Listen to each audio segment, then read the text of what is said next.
Karyawan Anda underperform, tunjuki jalan keluar, atau treatment ya?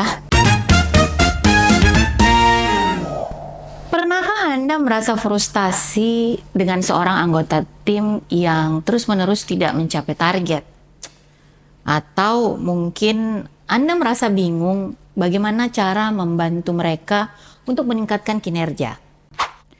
Menghadapi karyawan yang underperform memang menjadi tantangan tersendiri bagi seorang pemimpin. Saya pernah punya satu orang tim yang di awal karirnya ia menunjukkan kinerja yang sangat baik. Sampai suatu ketika di tahun ketiga kinerjanya makin memburuk. Mulai sering sakit dan dari bulan ke bulan ia makin lemes dan singkat cerita tiba di akhir tahun nilai kinerjanya sangat rendah.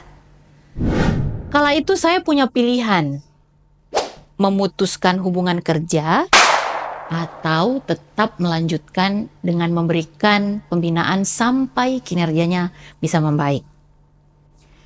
Saya putuskan untuk melanjutkan kontrak kerja dan melakukan pembinaan selama 6 bulan. Syukurnya dengan pembinaan yang dilakukan, kinerjanya kembali lagi seperti di awal ia bekerja. Nah, sebagai seorang pemimpin, salah satu tanggung jawab kita adalah memastikan bahwa setiap anggota tim memberi kontribusi terbaiknya. Tapi bagaimana jika ada anggota tim yang terus-menerus underperform? Nah, ini adalah situasi yang cukup sulit, tapi jangan khawatir. Ada beberapa hal yang bisa kita lakukan. Pertama, mari kita berikan dukungan dan bantuan. Kita perlu mengidentifikasi di mana letak kekurangan mereka. Apakah mereka kurang kompetensi di bidang tertentu, atau mungkin mereka membutuhkan bimbingan lebih lanjut. Setelah kita tahu masalahnya, kita bisa memberikan pelatihan atau mentoring yang sesuai. Ingat, kita semua butuh bantuan untuk berkembang. Yang kedua, buatlah rencana perbaikan kinerja. Jika setelah diberikan dukungan, kemudian kinerja mereka masih belum membaik, kita perlu membuat rencana yang lebih konkret. Rencana ini harus jelas, terukur, dan realistis.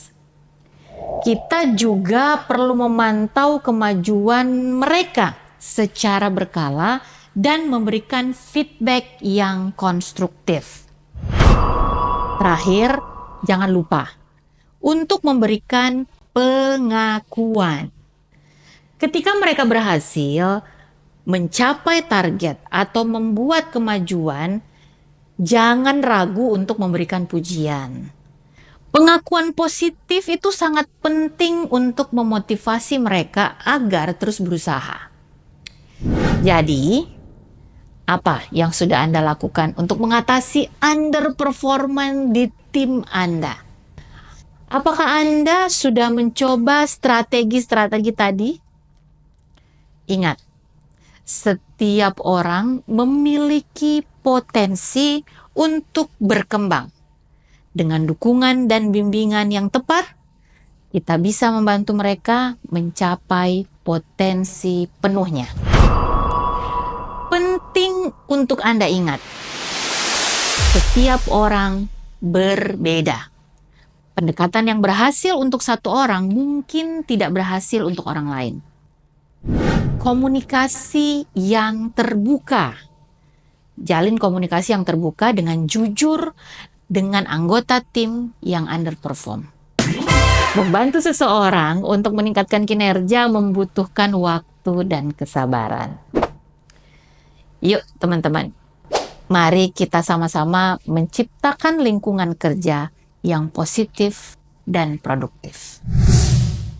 Sampai jumpa.